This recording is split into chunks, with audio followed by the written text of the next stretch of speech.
আমি যে বিষয়টি নিয়ে আজকে এখন আলোচনা করব সেটি হলো 16 ডিসেম্বরে আমাদের কি করণীয়। আজকে আমরা যেটা করতেছি সেটা আদৌ ঠিক কিনা বা ইসলাম কি বলে ব্যাপারে। তো আমি এই ব্যাপারে আপনাদেরকে আল্লাহ পাক রব্বুল আলামিনের পবিত্র কালামুল্লাহ শরীফের মধ্যে সূরা লোকমানের 6 এবং 7 নম্বর আয়াতে কারিমার কিছু কথা শোনাতে চাই। আল্লাহ রব্বুল আলামিন তৌফিক দান করেন এবং রাসূল করিম সাল্লাল্লাহু আলাইহি ওয়াসাল্লামের একটি হাদিস আপনাদেরকে শোনাবো। তো আল্লাহ পাক রব্বুল আলামিন দেখেন কি বলে আর আমরা কি করতেছি। আমরা আজকে 16 ডিসেম্বর আসলে এই মহান বিজয় দিবস, আমি একটু কথা এখানে বলে নেই, সেটা হলো আজকে আমাদের এই মহান বিজয় দিবস, মানে এটা হচ্ছে 1971 সালে টানা 9 মাস যুদ্ধ করে আমাদের এই দেশটাকে অপরাধীনতার শৃঙ্খল থেকে দেশটাকে কিন্তু আমাদের লক্ষ লক্ষ হাজার হাজার আমাদের মা বোনদের রক্তের বিনিময়ে, আমাদের দেশের ভাই বোনের রক্তের বিনিময়ে আমাদের দেশটা স্বাধীন হয়েছে। এটা আমাদের মানতে হবে। অনেক কষ্ট করে কিন্তু আমাদের দেশটা অনেক স্বাধীন হয়েছে ভাই, অনেক কষ্ট করে। তো এখন এই কষ্টের প্রতিদিন আপনি কি দিবেন?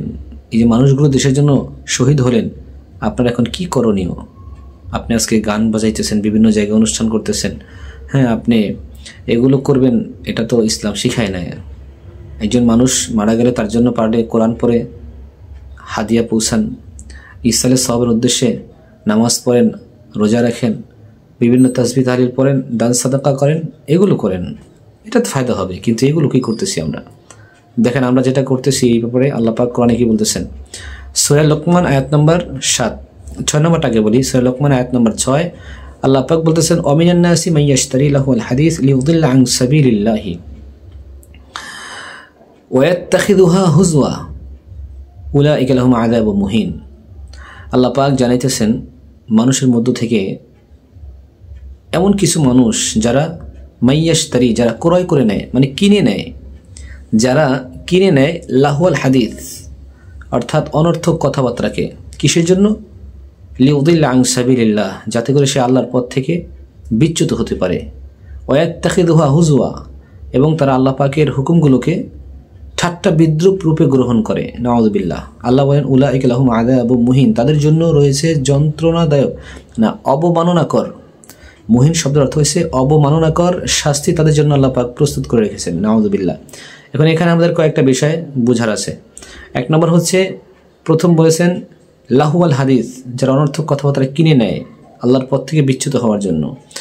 এখন এই লাহুয়াল হাদিসের ব্যাখ্যা করতে গিয়ে সমস্ত ওলামা ইকরাম একমত, সকলেই ঐক্যমত পোষণ করেছেন যে লাহুয়াল হাদিসের অর্থ হলো গান বাজনা আয়োজন করা, শোনা, দেখা, এগুলার রীতি চালু রাখা। আজকে দেখেন এটার ভিতরে আমাদের যুব সমাজ বেশি মগ্ন।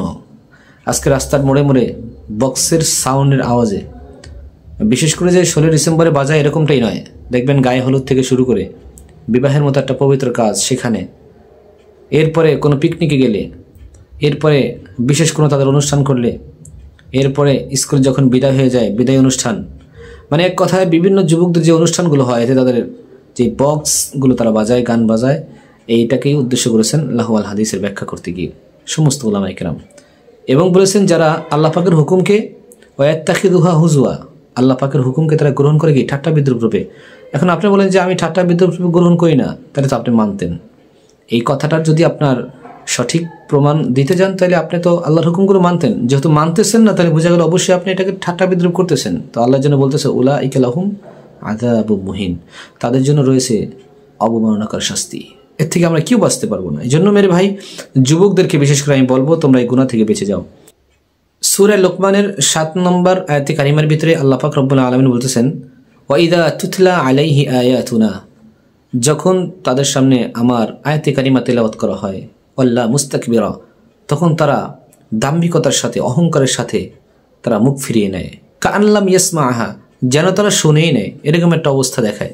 আহা কাআন্না, এর পরবর্তী অংশে আল্লাহ পাক বলতেছেন যে তারা এমন একটা ভাব নেয় যে মনে হয় তারা বধির। অক্র শব্দ আসছে যে তারা মনে হয় কি বধির। রাসূল আল্লাহ পাক নবীকে বলতেছে ফাবাশশিরহু বিআযাবিন আলিম, তাদেরকে যন্ত্রণাদায়ক শাস্তির সুসংবাদ দেন। নাউযুবিল্লাহি মিন যালিকা।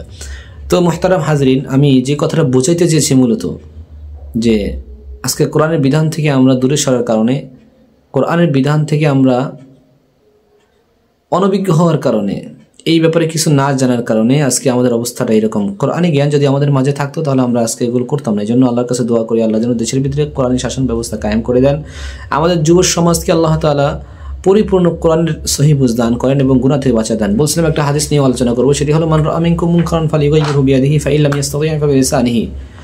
আল্লাহ রাসূল বলে, যখন তোমাদের মাঝে দেখবা গুনাহ সংঘটিত হচ্ছে তখন তোমরা কি করবা? তোমরা সর্বপ্রথম ফালিয়ুগাইয়িরহু বিয়াদিহি, এটাকে হাত দিয়ে তোমরা প্রতিহত করবে। ফাইন লাম ইয়াস্তাতি', এটা যদি সম্ভব না হয়, ফাবিলিসানিহি, জবান দিয়ে প্রতিহত করবে। ফাইন লাম ইয়াস্তাতি', যদি এটাও সম্ভব না হয়, ফাবিকলবি, তাহলে তোমার অন্তর দিয়ে ওই গুনাহের কাজটাকে কীভাবে দূরীভূত করা যায় এই ফিকির করতে থাকবা। এটাই হলো সর্বনিম্ন স্থান, আর নিচে নাই। অর্থাৎ তুমি অন্তর থেকে সবসময় খারাপ জানবা এই গান বাজনাগুলোকে এবং সরায় দেওয়ার ফিকির করতে থাকবা। অতএব বোঝা গেল আমার সামনে গুনাহের কাজ হইতেছে, গান বাজনা একজনে করতেছে, আমার সামর্থ্য থাকলে আমি হাত দিয়ে করব, এটা না থাকলে আমি মুখ দিয়ে বলবো, না থাকলে আমি অন্তর থেকে এটাকে নিন্দা জানাবো, হ্যাঁ, এটাকে আমি প্রতিবাদ জানাবো, খারাপ জানাবো। আল্লাহ পাক এগুলো আমাদেরকে বুঝে শুনে আমল করার তৌফিক দান করেন। আসসালামু আলাইকুম ওয়া রাহমাতুল্লাহি ওয়া বারাকাতুহু।